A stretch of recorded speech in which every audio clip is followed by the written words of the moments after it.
Along the fog-shrouded coastline of Massachusetts, where the Atlantic winds carry whispers of forgotten sins, stands a crumbling stone marker that few dare approach. Local fishermen cross themselves when they pass it, and even the boldest historians refuse to speak openly about what it commemorates. The marker bears only a date, 1687, and two names that once struck terror into the hearts of every God-fearing colonist: Ezekiel and Judith Harrington. For nearly 2 decades, these siblings built an empire of blood and accusation, growing wealthy from the screams of the innocent and the seizure of their properties. But when their unholy union produced twin children so grotesquely malformed that even the most hardened physicians fled in horror, the people whispered that divine justice had finally found them. What really happened in that isolated manor house, where 8-year-old children with twisted bodies and brilliant minds plotted against their own parents, remained buried beneath layers of fear and superstition. Until now. Before we continue with the story of the Harrington siblings and their terrible legacy, I want you to subscribe to our channel and hit that notification bell, because stories like this one, stories that most people would rather forget, are exactly what we uncover here. Also, let me know in the comments what state or city you're listening from, as these dark tales are scattered across every corner of America. The truth about the Harrington fortune and its cursed inheritors reveals a level of calculated evil that would make even the most hardened observer question what humanity is truly capable of when greed overrides conscience. The Massachusetts Bay Colony of the 1660s existed in a state of perpetual religious fervor and economic struggle.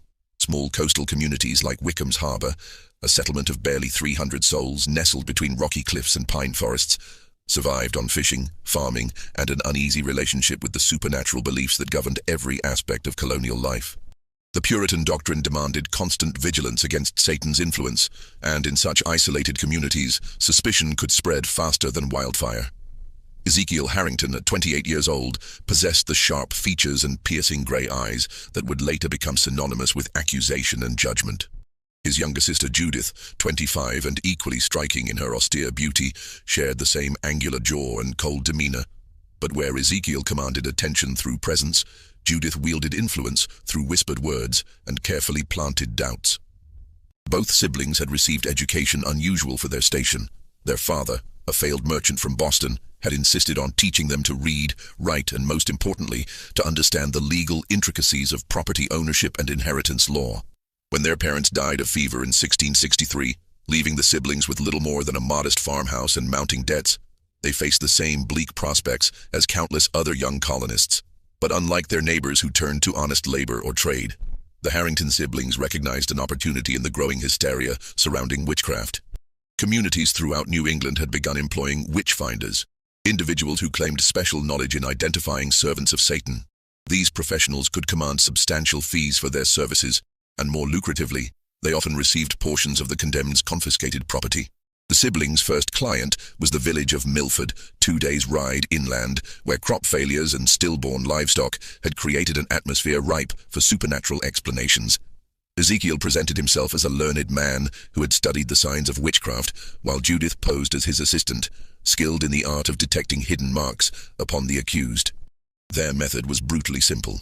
They would arrive in a troubled community, study the local dynamics of wealth and power, then systematically accuse those whose properties would prove most profitable once confiscated.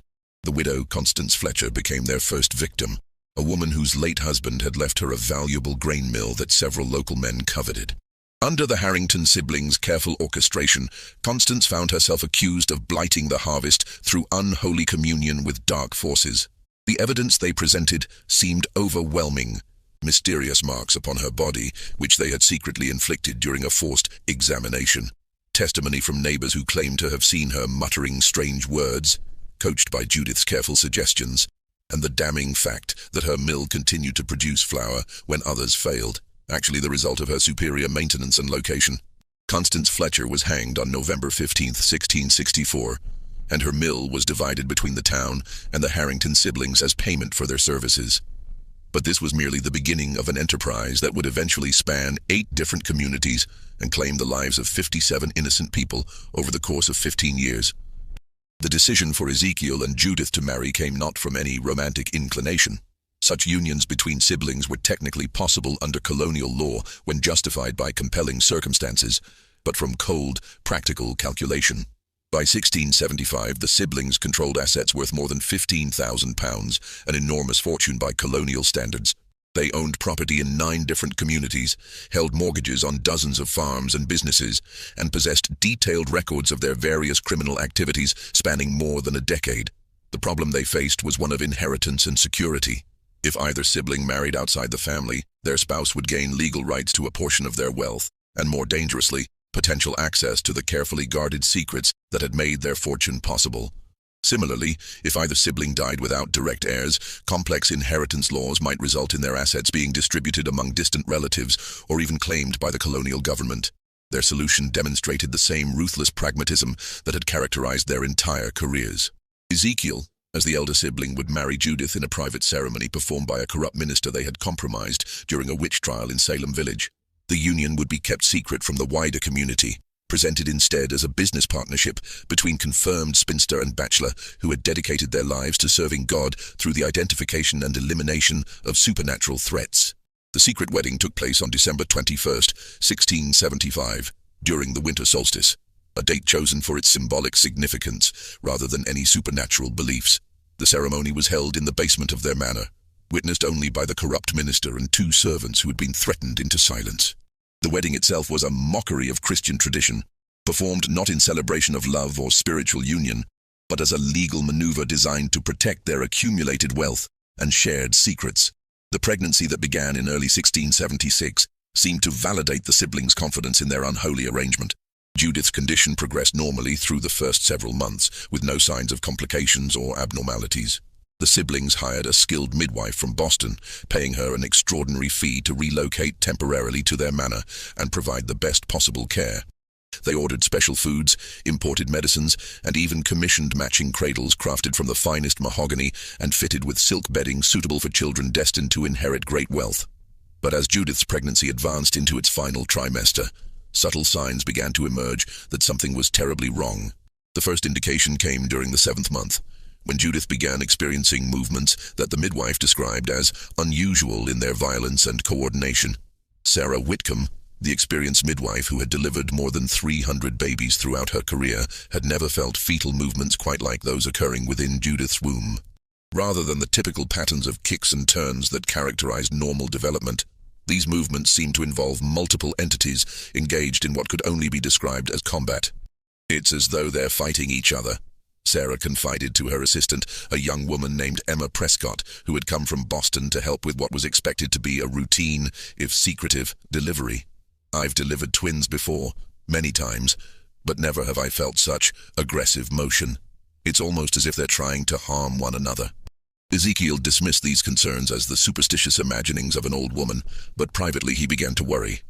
The siblings had invested too much in this pregnancy to accept that anything might go wrong, and Ezekiel threw himself into research designed to explain and address whatever complications might arise.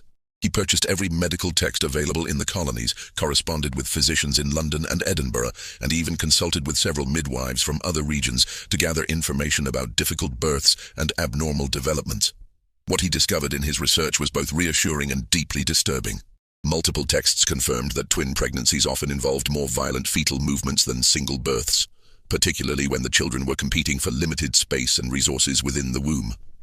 But several sources also mentioned increased risks associated with what they termed close kinship between parents, including higher rates of stillbirth, physical abnormalities, and mental deficiencies in surviving offspring. The birth, when it finally began on March 15, 1677, lasted for nearly 2 days and involved complications that would haunt Sarah Whitcomb for the remainder of her life. The twins that emerged were immediately recognizable as severely malformed, with limbs that branched at impossible angles, skulls that seemed to have developed additional bony protrusions, and bodies that appeared to be connected by tissue bridges that linked their torsos and possibly internal organs. What truly shocked the attending women was the realization that these children possessed an awareness and coordination that seemed far beyond their apparent developmental stage. They moved with purpose, grasped objects placed near them, and seemed to communicate with each other through a series of sounds and gestures that neither midwife could interpret. Despite their severe physical abnormalities, the twins demonstrated intelligence that was both remarkable and deeply unsettling. The children, whom Ezekiel and Judith named Gabriel and Raphael, choosing biblical names that might provide some protection against supernatural interpretation of their condition, survived their difficult birth and began to grow in ways that defied every expectation about children born with such severe deformities.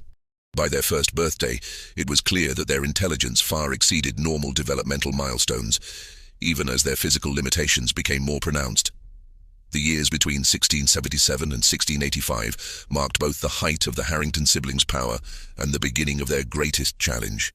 As Gabriel and Raphael grew from infants into children, their unique combination of severe physical deformities and extraordinary intelligence created problems that went far beyond simple medical care. The boys, for they were indeed male twins, despite their unusual shared anatomy, required constant supervision and specialized attention that made maintaining the siblings' public careers increasingly difficult. By the time the twins reached their 8th birthday in March of 1685, they had developed into something unprecedented in colonial Massachusetts: severely disabled children who possessed intellectual capabilities that rivaled those of educated adults. Despite their inability to walk normally or engage in typical childhood activities, Gabriel and Raphael had taught themselves to read by age 4, had mastered basic mathematics by age 5, and by their 7th year were engaging in philosophical discussions that would have challenged university students. But perhaps most disturbing of all was their growing awareness of their parents' true nature and activities. The twins had been kept isolated within the manor for their entire lives, officially to protect them from cruel stares and supernatural fears, but actually to prevent anyone from witnessing their condition and connecting it to divine judgment upon their parents' crimes. This isolation, however, had given them unprecedented access to their parents' private conversations, business records, and planning sessions for their various criminal enterprises. Gabriel and Raphael had developed an uncanny ability to remain silent and motionless when adults entered their vicinity, leading Ezekiel and Judith to discuss sensitive matters freely in their presence, assuming the children were too young or too disabled to understand what they were hearing. This assumption proved to be a catastrophic mistake that would ultimately lead to the siblings' destruction. By 1685, the twins possessed detailed knowledge of their parents' witch-hunting operations, including specific information about manufactured evidence, bribed witnesses, and the systematic murder of innocent people for financial gain. More significantly, they had begun to understand that their own physical condition was not the result of divine judgment or random misfortune, but rather the direct consequence of their parents' decision to marry within their bloodline to protect their criminal empire. This understanding had filled the children with a mixture of rage, grief, and determination that was remarkable in its intensity and sophistication. Despite their physical limitations and their complete dependence on their parents for basic care, Gabriel and Raphael had begun planning ways to expose the truth about the Harrington criminal enterprise and secure justice for their parents' victims. The twins' first opportunity to act on their knowledge came in the summer of 1685, when a young woman named Margaret Caldwell arrived at the manor seeking employment as a servant. Margaret was the daughter of one of Ezekiel and Judith's earlier victims, a blacksmith named Thomas Caldwell, who had been executed for witchcraft in 1679 after the siblings had orchestrated his accusation to acquire his valuable forge and prime real estate in the center of Hadley's Crossing. Margaret had no idea that the Harrington siblings were responsible for her father's death. She knew only that they were wealthy, respected members of the community who might provide employment for a young woman left destitute by family tragedy. What she discovered during her residence at the manor, however, was evidence that would eventually lead to the most significant witch trial scandal in colonial American history. The twins' strategy for communicating with Margaret was both ingenious and heartbreaking. Despite their severe speech impediments and physical limitations, they had developed ways of leaving written messages in locations where she would find them during her cleaning duties. These messages began simply with basic information about hidden documents and suspicious financial records, but gradually expanded to include detailed instructions about where to find evidence of their parents' crimes. More importantly, Gabriel and Raphael had learned to distinguish between their parents' different visitors, and had developed ways of warning Margaret when particularly dangerous individuals were scheduled to arrive at the manor. They had observed enough of their parents' operations to understand that some of their associates were even more violent and unpredictable than Ezekiel and Judith themselves, and they used their advanced knowledge of appointments and meetings to help Margaret avoid potentially fatal encounters. The turning point came in September 1685, when the twins provided Margaret with specific information about where their parents kept their most incriminating records: a hidden compartment behind a false wall in Ezekiel's study that contained detailed financial ledgers documenting 15 years of criminal activity. These ledgers included not only records of payments received for each witch trial, but also itemized lists of confiscated properties, their estimated values, and notations about preparation costs and witness fees that revealed the systematic nature of their operations. Margaret's discovery of these records provided her with irrefutable proof that the Harrington siblings had been murdering innocent people for money, but it also placed her in mortal danger. She understood that if Ezekiel and Judith discovered her knowledge, they would not hesitate to eliminate her using the same methods they had perfected against their other victims. Her only hope lay in finding a way to expose their crimes while protecting herself and the twins from retaliation. The solution she ultimately chose demonstrated both courage and strategic thinking that would have impressed even experienced criminal investigators. Rather than attempting to flee with the evidence or confront the siblings directly, Margaret began secretly copying the most damning documents while simultaneously establishing contact with Father Benedict Thorne, a Jesuit priest who had recently arrived in Boston from France and who possessed both the theological knowledge to understand supernatural implications and the political connections to investigate powerful colonial figures. Father Benedict Thorne's investigation into the Harrington siblings began with skepticism, but quickly evolved into horror as he uncovered layer after layer of systematic evil that had operated virtually unchecked for more than 2 decades. Margaret Caldwell's initial approach to the priest had been cautious and indirect, as she understood that direct accusations against such powerful and respected figures would likely result in her own destruction through the same methods they had used against their other victims. But the evidence that Margaret gradually shared with Father Thorne, copies of financial ledgers, witness lists with notations about payments and threats, and most damning of all, detailed maps marking the locations of confiscated properties and their current ownership, painted a picture of criminal enterprise that exceeded even the priest's worst expectations about human capacity for evil. Father Thorne's expertise in both theology and natural philosophy made him uniquely qualified to understand the full implications of what Margaret had discovered. Unlike colonial authorities who might dismiss supernatural accusations as beyond their jurisdiction, or medical professionals who might focus solely on the children's physical condition, the priest possessed the knowledge and authority to investigate both the criminal and moral dimensions of the Harrington case. His decision to visit the manor in October 1685 was presented to the siblings as a routine pastoral call. The new priest, seeking to introduce himself to prominent members of the colonial community and offer spiritual guidance to a family that had suffered the tragedy of difficult births. Ezekiel and Judith, confident in their ability to manipulate religious authorities, welcomed the visit as an opportunity to further legitimize their standing in the community while gathering intelligence about potential threats to their operations. What they failed to anticipate was Father Thorne's specific training in recognizing deception and his expertise in identifying the psychological and spiritual consequences of systematic evil. Within minutes of entering the manor, the priest detected atmospheric disturbances that suggested the presence of profound spiritual corruption, not supernatural intervention, but rather the psychological residue left by decades of calculated murder and moral degradation. The priest's request to meet the children was ostensibly motivated by pastoral concern for young souls dealing with physical challenges, but his true purpose was to assess whether Gabriel and Raphael possessed the intelligence and awareness necessary to serve as witnesses against their parents. Margaret's written reports had suggested that the twins understood far more about their situation than their parents realized, but Father Thorne needed to evaluate their capabilities firsthand before risking their safety by involving them in his investigation. When Father Thorne finally gained access to the children's chambers, what he encountered there exceeded even Margaret's detailed descriptions in its combination of tragedy and possibility. Gabriel and Raphael, despite their severe physical limitations and obvious daily pain, demonstrated intellectual sophistication and emotional maturity that was remarkable for children of any age, particularly those who had been isolated from normal social interaction for their entire lives. More significantly, the twins showed no fear of the priest despite never having seen him before, and instead displayed what could only be described as relief and hope. They had clearly been waiting for someone with the authority and courage to challenge their parents, and they immediately began attempting to communicate information about crimes they had witnessed and evidence they had observed being hidden or destroyed.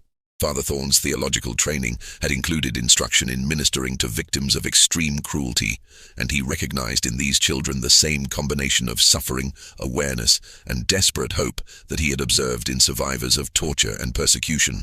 But unlike those previous cases, where the victims had been adults capable of explaining their situations and seeking justice, Gabriel and Raphael were trapped by their physical limitations and their complete dependence on the very people who were responsible for both their condition and their suffering. The priest's departure from the manor was superficially cordial, But all parties understood that a fundamental confrontation had begun. Father Thorn had seen enough to confirm his worst suspicions about the children's situation and their parents' character, while Ezekiel and Judith had recognized in his manner and questions a level of perception and determination that posed unprecedented danger to their carefully constructed lives. The investigation that Father Thorn launched upon returning to Boston was methodical, comprehensive, and conducted with the full resources of the Catholic Church's administrative and intelligence networks. Unlike the crude legal systems of the individual colonies, the Church possessed sophisticated methods for gathering evidence, analyzing testimony, and building cases against powerful individuals who believed themselves above earthly justice. Within 3 weeks, Father Thorn had assembled a complete dossier on the Harrington siblings' activities, including financial records subpoenaed from colonial banks, testimonies from surviving relatives of their victims, and most damning of all, a detailed confession from Marcus Fletcher, a former accomplice who had helped plant evidence and coach witnesses for several witch trials in exchange for payment and protection from his own legal troubles. Marcus Fletcher's confession revealed the true scope of the Harrington criminal enterprise, including details about their methods for selecting victims, creating false evidence, and coordinating with corrupt officials to ensure favorable legal outcomes. But more importantly for Father Thorn's purposes, Fletcher's testimony included specific information about the siblings' decision to marry each other and their explicit discussions about using their children's condition to further expand their wealth through private exhibitions to wealthy individuals curious about medical anomalies. This revelation added an additional layer of horror to an already overwhelming case. Ezekiel and Judith had not only condemned innocent people to death for financial gain, but they had also brought children into the world through an incestuous union specifically designed to protect their criminal empire, and they were now planning to exploit their offspring's suffering for additional profit.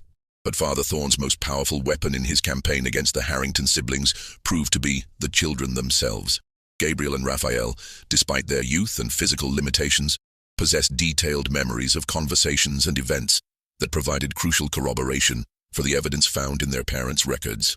More importantly, their obvious intelligence and moral awareness made them compelling witnesses whose testimony could not be dismissed as the fantasies of damaged minds. The priest's careful interviews with the twins, conducted during secret visits arranged by Margaret Caldwell, revealed a level of systematic abuse and exploitation that went far beyond simple neglect.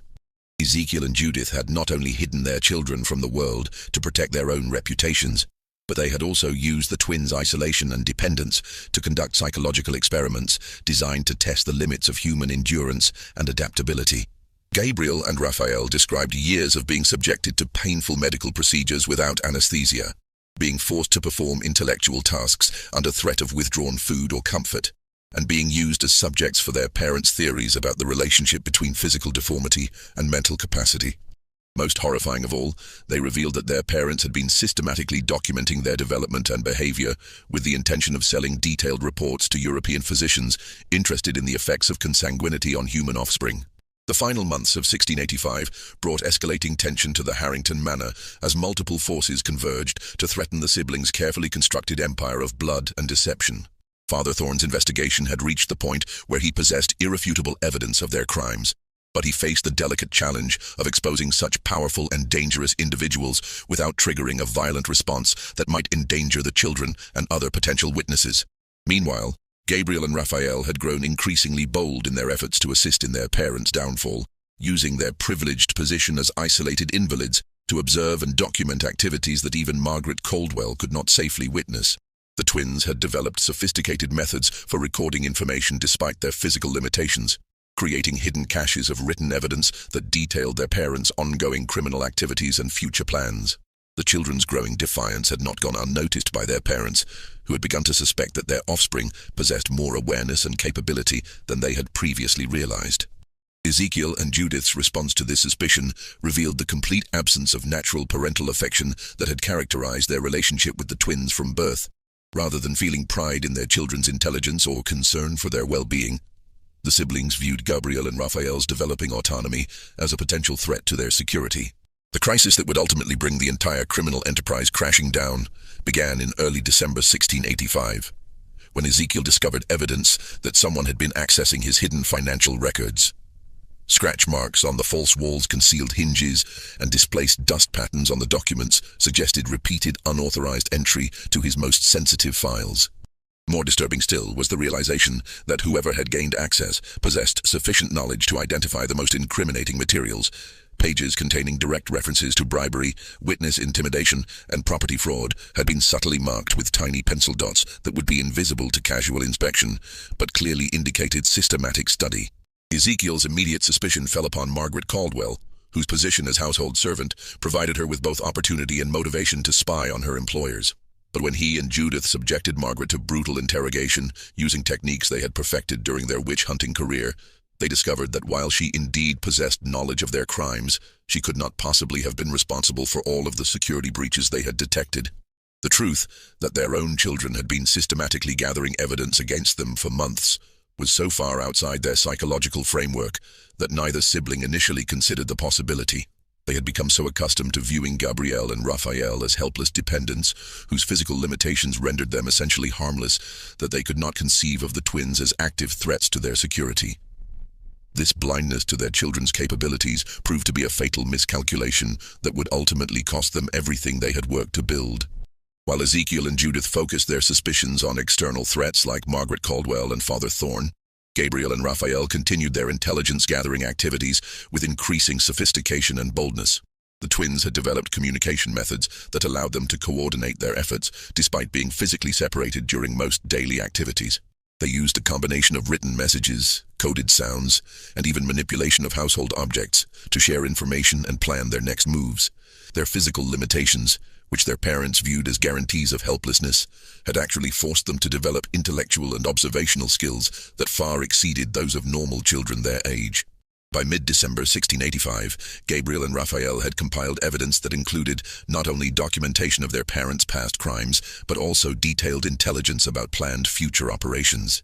They had learned that Ezekiel and Judith were preparing to expand their activities into the Connecticut River Valley, where recent Indian raids had created community tensions that could be exploited for profit through accusations of supernatural collaboration with hostile forces. More immediately threatening was the twins' discovery that their parents had begun planning their elimination as potential witnesses and security risks. Gabriel and Raphael had overheard discussions about tragic accidents that might befall disabled children during the harsh winter months, and they had observed their parents making preparations that suggested an intention to dispose of them before spring arrived.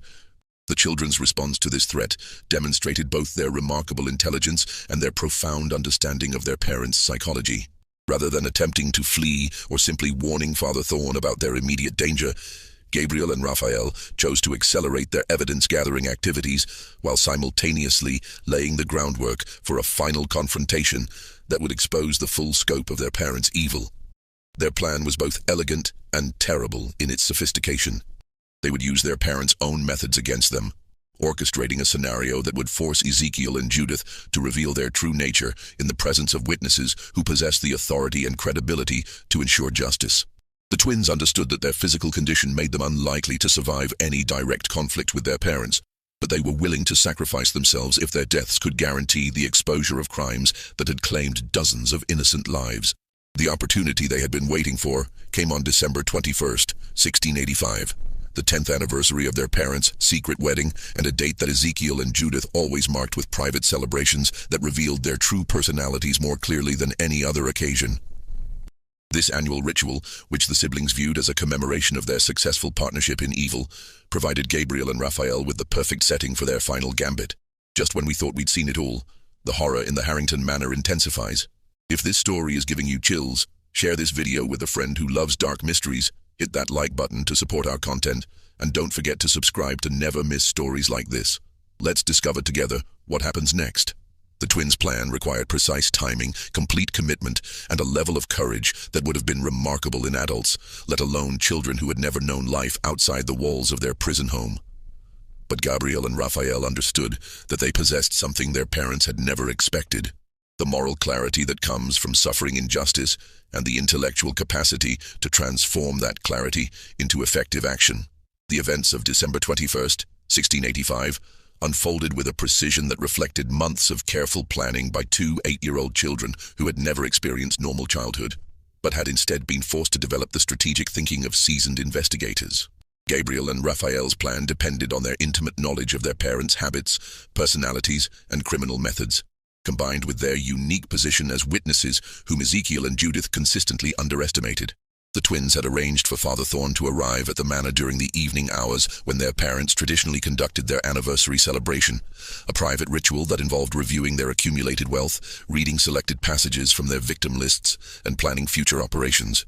This celebration, which the siblings believed to be completely secret, actually took place in a room directly above the children's chambers, and Gabriel and Raphael had been listening to these annual recitations of evil for years.